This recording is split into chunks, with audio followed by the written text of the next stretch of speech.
Back here on CBS Sports HQ, Georgia head coach Kirby Smart at the podium. A million questions for you on that last sequence, but if you could just shed some light on what happened there.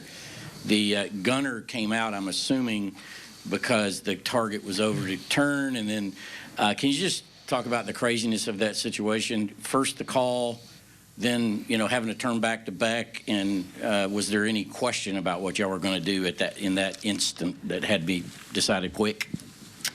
No, I can't remember what game it was this year. We had a targeting somewhere where a helmet came off, and the officials came over and told us that the kid could stay in if it was confirmed targeting, and he had to come out if it wasn't. And so it immediately came to my mind when it happened with Gunner. I just assumed he'd be able to stay in because I thought it was going to be targeting. Then I saw the replay and realized he led with his shoulder, and we were going to have to take a snap with another quarterback, which we were prepared to put Ryan in, Puglisi, and he knows the system. He knows what to do. But we felt like I think one of the offensive coaches said, Carson can take a snap. It's not an issue. So we did that, and I thought Mike and them had a good plan, really good plan on that play, and executed it. And it was a really physical play. And it's a good, quick decision because we had already burned our time out on defense. So we wanted to be efficient and not run down the play clock. Coach, we'll go over to our right on the aisle. Kirby, how do you feel about the place of conference championship games in the 12-team playoff era, and the idea that your team and Texas's team are taking on 60 more minutes of wear and tear while everybody else in the conference is at home? I don't know what to say about that. I mean, you play football to play the game. Like you play football to win your conference.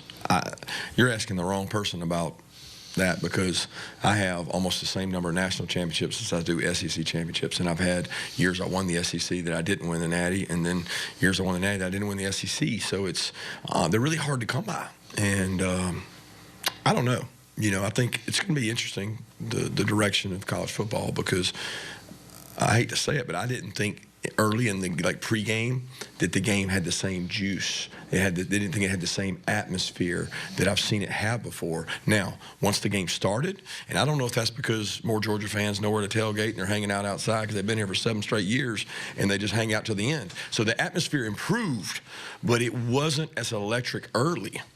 And I think the game made it more electric because it was a great game. And the games that have been played in this venue for a conference championship are incredible. So for people to devalue that over a playoff, I just don't see it that way. I value SEC championships. I hold them in high esteem because the work it requires to do that is incredible. Okay, we'll go over to our right, Coach, over to our right side. Chad Patterson with WRBR out of Columbus. Coach, you've talked time and time again this season about the resiliency of your team, the willingness to never give up. Once again, it was on display tonight. Just what is it about this team that just never gives up even when the circumstances seem to be dire? Yeah, I think Mike said it best when I was talking about our team. I said, man, we're beat up, we're tired. And I was talking to our staff this week about how to practice. And, this week was just absolutely absurd for Sark and I because we're trying to sign a signing class in the middle of a championship game week, which is one of the craziest things ever. And Mike said, we're mentally fatigued, but we're one of the toughest mentally tough teams that we've ever coached. Now, I've had more physically tough, I've had more physically talented, but I don't know that I've ever had a more mentally tough team. They just keep coming, and they never say die. And I have a lot of respect for the leaders in that room because of what they've been through. Probably the hardest schedule in the history that we've ever had, and they endured it. They came out on top, and they fought their way through it. Coach, we're going to go straight in front of you, 3 rows back. Yeah, Brooks Austin with Sports Illustrated. Coach, I thought one of the biggest swings in the game was the fake punt. If you could talk me through what was going on in the headsets, what you guys saw, and what went into the call. Yeah, I got some history of fake punts in that building, so it's one that went our way, and something we've worked on. We carry it, and it was great design by our staff, Kirk Benedict and Coach Hartley and those guys, and they do a lot of work on punt. We have a lot of formations on our punt, and the biggest risk was snapping it to Drew Bobo. He had to catch it and toss it. So he'll go down in history with a higher passing percentage than his father at 1-for-1. So he should be 1,000%. But I just really appreciate Arian. I thought Dom Dom Lovett made an incredible play on that play because he got a look that we had not seen, and he made a decision versus two guys holding him up to go. He did what we told him not to do, but he did it because he got a different look, and it freed Arian up. Smile Munden had a key block on that. Did we end up scoring on that drive or no? I thought we got a field goal, yeah. So it gave us a field goal, gave us a little momentum, a little juice, and we had lost a little momentum at that point. I think that was after they scored the touchdown. And look, it's a lot easier to call it when you think you're going to be in the playoffs. Either way. Okay, we'll go right in front here. Yeah, Carson leaves at the end of the first half there. What is the status of his injury, and do you worry at all about how that might impact him before the playoff? Yeah, he's got a upper extremity injury. We don't know to what extent. Basically, we looked at it in there, and it looked okay, but he couldn't have grip strength and throw the ball in the locker room. So it was a little bit painful for that. So we need to find out exactly what's going on and have to MRI and look into it.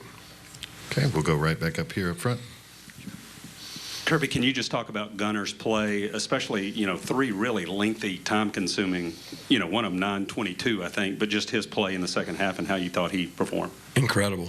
I mean, the players believe in Gunner. They love Gunner. The juice that he brought and the passion and energy, and he lives with 3 or 4 of those guys, I don't know, Drew and Oscar and some of them, and it was like it gave us an added boost of energy. They were fired up.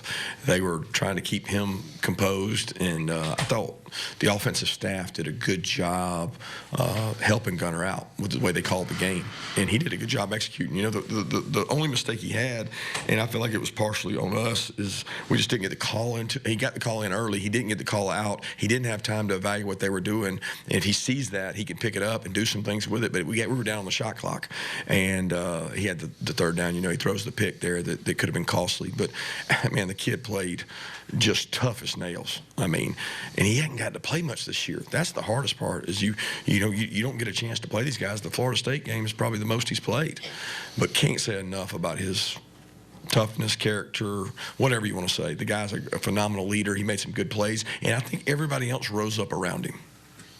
Okay, we'll go over here to our right side, about halfway back. Hey, Kirby, Graham Coffee Dog Central. Talking about kind of everybody rising up around him. I think at halftime they had 2-1 possession on you guys. You guys finished the game with more time of possession, were able to go on those long drives. Your offensive line, was there a moment where they were kind of challenged to go and move people so you guys could run the ball and kind of help Gunner, or did that just kind of develop as the game went on? Yeah, I got on them at halftime. I was disappointed because I think we got a good offensive line. We got good backs. And it wasn't that they were stoning us. We couldn't get the run game going. I mean, I didn't feel like it was just mashing us. I mean, we'd get 3 or 4. It's hard to run the ball in the SEC. They're the #1 defense in the country for a reason. But, man, if we were going to go out and have a chance to win, we were going to have to rally around Gunner. We were going to have to be able to run the ball. And we challenged the offensive line to say, hey, look, guys. And I do think that as we went, we're physical. You wear people down on snaps, long drives. They did it to us. I mean, there was long drives, it felt like, for them. But, look, it's a line of scrimmage game. Sark knows that. That's why he recruits the way he does, and he gets big people. We get big people. And that's the difference in our conference and the other conferences. I mean, everybody can find skilled players. Everybody can find quarterbacks, receivers, DBs. But the mass in the defensive offensive line is the difference in it. And tonight, ours helped us in the rushing game. It's probably the only stat we outperformed them in was rushing.